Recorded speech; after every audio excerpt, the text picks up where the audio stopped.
Hello everyone. So welcome back to AwesomeAni, and in today's video we're going to be discussing simple and compound interest. So what is simple and compound interest and what's the difference between them? So simple interest is when you have the interest when you have, like, let's say for this word problem here, we put $5,000 in a bank, and interest is basically what the bank adds on. So there's a rate, and based on the amount of time you have, they add like a certain percentage of money to your account called interest. So Sarah here would have more money than $5,000 after these 2 years. But what's the difference between simple and compound interest? So simple interest is when the accumulation, which is like when you keep adding the interest, is only based on the first amount of money that you put in at the beginning, which is called the principal. And so a compound interest is different. Accumulation is based on the principal and the interest combined. So I encourage you to pause this video right now and just think about whether at the end of a certain amount of time, if it would be simple interest that would have more money or compound interest that would have more money. Okay, so people who said compound interest, you were right. Because the accumulation is based on both the principal and the interest combined, it grows exponentially because it uses more money every time. So here, $5,000, right? So every time you would take 2.75% of $5,000 for simple interest, but for compound interest, you would take $5,000, 2.75%. You would add the interest to the $5,000 and then do it again. So it grows a lot more. So let's just go over these formulas here. So simple interest formula is PRT, which when you have letters next to each other, that means they're being multiplied. And compound interest is a little more different when it's P times parentheses R plus 1, which is the rate plus 1. So, and the rate will be in decimal. And T is time, of course. So in both of these things, in both of these formulas, rate will always be as a decimal. Okay, so now let's try solving this problem that Sarah has here. Sarah put $5,000 in the bank. With an interest rate of 2.75%, how much money will she have after 2 years if she makes no deposits or withdrawals? Deposit meaning like putting more money, and withdrawal is taking more money away. So we'll try solving it for both simple and compound interest. So if you have a calculator with you, please pull the calculator up, like either have it next to you, or if it's like a computer calculator, then do it there. So in this case, I'm gonna be using the calculator that's on Google.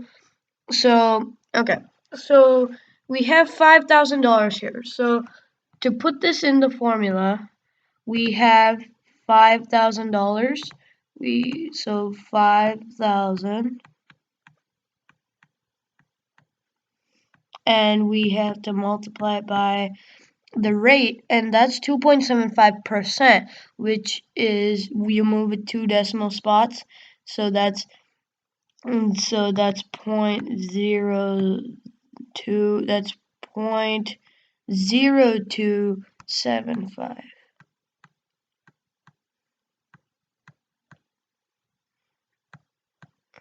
And so here, what we can do now, and then the time is 2 years times 2. And that should equal our simple interest. So let's go over here to Google. We'll go calculator. And so what we have here was 5,000 times 0.0275. So we have 5,000 times 0.0275, and then we multiply that by 2. So here we got 275. So 275 here, the answer that we got here is the interest, the amount of interest we will have.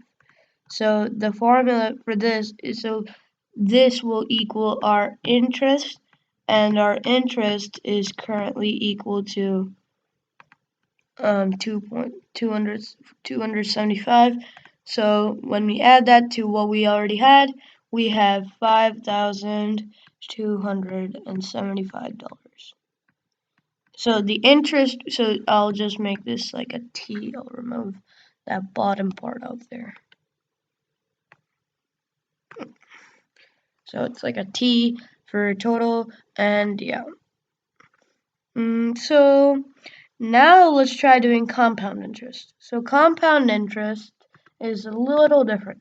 So we have principal here, and so now so principal is 5,000. And so we now do a parentheses. What's our rate? Our rate is 0.0275, like 0.0275. And then we have to add +1 for the formula, and then we put an exponent of t, so it's squared here. So now let's go back to our calculator, and we see here 5,000. 5,000 times 0.0275, and then we add 1, and then we put the parentheses, then we square it.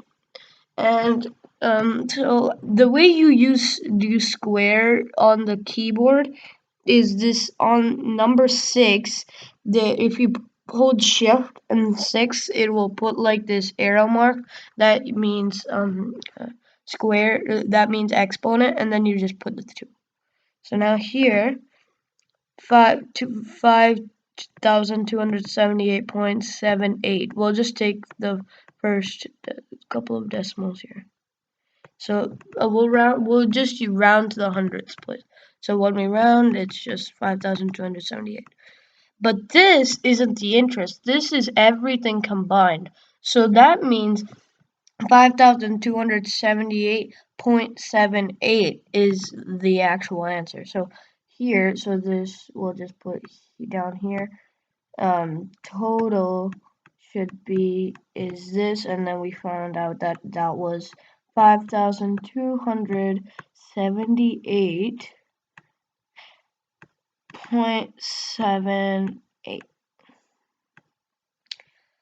Okay, so as you can see here, compound interest is more, so this is more here. And so, but you can tell that they are pretty similar to each other. But what if we're like losing money? So the way you want to have different times, you want to have different types of interest. So because simple interest is less, then when you're losing money, or like you put money and like, or maybe you took out like a loan for buying something expensive, let's say a car, you took out a loan and they put interest on it, and then because you have to pay them back, that means you will be paying additional money that you didn't really need to spend. So in those kind of scenarios, you want simple interest to be your interest type. But in cases when you're earning money, when you're the one getting paid, then you would want compound interest, so you get more money. So that's that one problem. Let's try another problem. Let's say Sarah is putting $10,000 instead of 5,000. 10,000. And then instead, the 2.75% interest rate can be the same, and we'll make it 5 years instead of 2 years. So let's solve this. So let me just clear up some space for me here to do the work. Okay, so we have that. Then we have this. Okay, and so we can remove this here. So in this scenario, what we'll do is, so we have 10,000 as the principal for our simple interest. 10,000 times 0.0275. So also, if you don't understand how I'm getting this 0.0275, I'm just making 2.75 into a decimal, and for percentages, you just divide by 100. And when you divide, you by tens, multiples of 10. I mean, like 10, hundreds, thousands. You move the decimal place. So you go 1, 2, which because the 2 there's nothing before 2, we just make it a 0. And then the time, this is 5 years this time. Okay, now let's go back to our trusty calculator. And what was our numbers? 10,000 times 0.0275 times 5. So we go 10,000 times 0.0275 times 5. And we get 1,375 as the interest. Remember, for simple interest, when you use the formula, it will only give the answer that your calculator gives will be the interest. So we see here the interest is 1,375. 1,375, and then when we add that to our 10,000, we have our total is 11,375. So that's our total for this one. Okay, now let's do compound interest. So you see here $10,000, and then we do the rate. So 0.0275, and then we add 1, and then close parentheses, and then we put 5 here. So now we put this into the calculator. So we have here 10,000 times. Well, we should probably put it if we put it as percentage, it's still multiplying, but 0.0275 plus 1, and then we put it to the power of 5, and this is what we got here. This is the total interest, everything added up. So when we see here is this is our total. Our total is 11,452.73. 11,400. What was it? 52.73. 52.73. So, so when we calculate the interest for this now, when we subtract 10,000 from this, we get our interest was 1,452.73. So as you see here, compound interest is greater than simple interest, in this scenario at least, because the interest is greater and the total is greater. But as you see, if you do both simple and compound interest, they should be somewhat similar, like in the numbers.